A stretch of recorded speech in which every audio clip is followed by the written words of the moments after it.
Academy for Social Change presents How a Bill Gets Passed. Laws govern our everyday lives. They tell us what we're allowed to do and how our country works.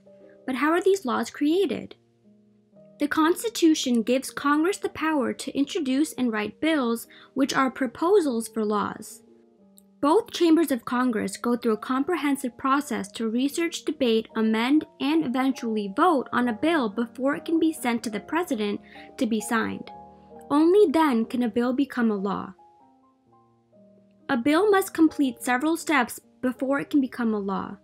First, it is introduced by a member of the House of Representatives or the Senate. Then, it is debated and discussed in committees and subcommittees. If those committees approve it, it is reported to the floor of the House or Senate. If a simple majority of the House or Senate votes yes on the bill, it is sent to the other congressional chamber to go through the whole process again. Once both the House and the Senate agree on the same version of the bill, it is sent to the President to be signed. All laws start as an idea. A member of the House of Representatives or Senate has an idea for something they think should be a law, and they introduce that idea as a bill. The person who introduces a bill is called its primary sponsor. Congress members who want to signal strong support for the bill can co-sponsor it. Once the bill has been introduced, it is assigned to the appropriate committees and subcommittees to be researched and discussed. Committees and subcommittees are small groups of Congress members that have a particular legislative focus, such as a focus on agriculture, education, or small business. Subcommittees are more specialized than full committees. In both subcommittees and full committees, the bill is researched, discussed, and debated. The chair of the committee might hold hearings about the bill, during which committee members invite experts, witnesses, and stakeholders in the legislation to testify. After hearings are complete, the committee has a markup session during which they debate the bill again, amend it, and finally vote on it. If they vote against the bill, it is tabled and nothing more happens. If they approve the bill, however, it is reported either from subcommittee to committee or from committee to the floor of the House or Senate. Committee members write a committee report that details the bill's purpose and scope and explains why they recommend it for approval. The bill is then debated by the full House or full Senate. During this time, amendments can be proposed and accepted. Once the bill has been debated, the chamber votes. It needs a simple majority to pass. If the bill passes one chamber, it is sent to the other chamber and the process starts again. The second chamber can either approve the bill as they receive it or amend it.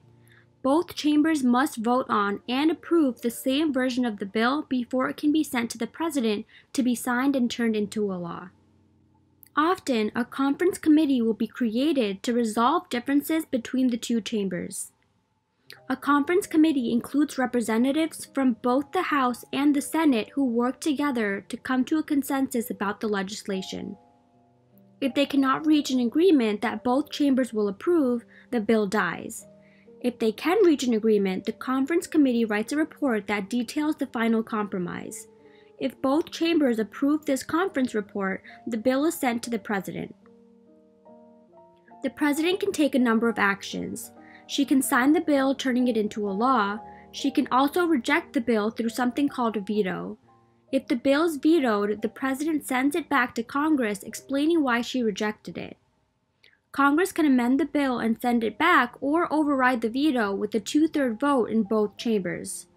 If the President does not sign or formally reject the bill and Congress is in session, it automatically becomes a law after 10 days. If the President does not do anything and Congress ends its session within 10 days, however, the bill is automatically vetoed. This is called a pocket veto. It is important to note that not all laws go through this exact process. Congress only writes federal laws which govern things like immigration, bankruptcy, discrimination, and federal crimes such as tax fraud. There are also state laws and local laws. State laws govern most criminal matters as well as family matters, real estate, and business contracts, among other things. They are passed by state governments, not the federal government, in a process very similar to the federal one.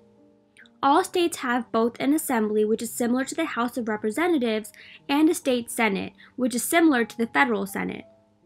For a bill to become state law, it must pass both the Assembly and the Senate and be signed by the governor. Local laws generally govern things like rent, zoning, and local safety.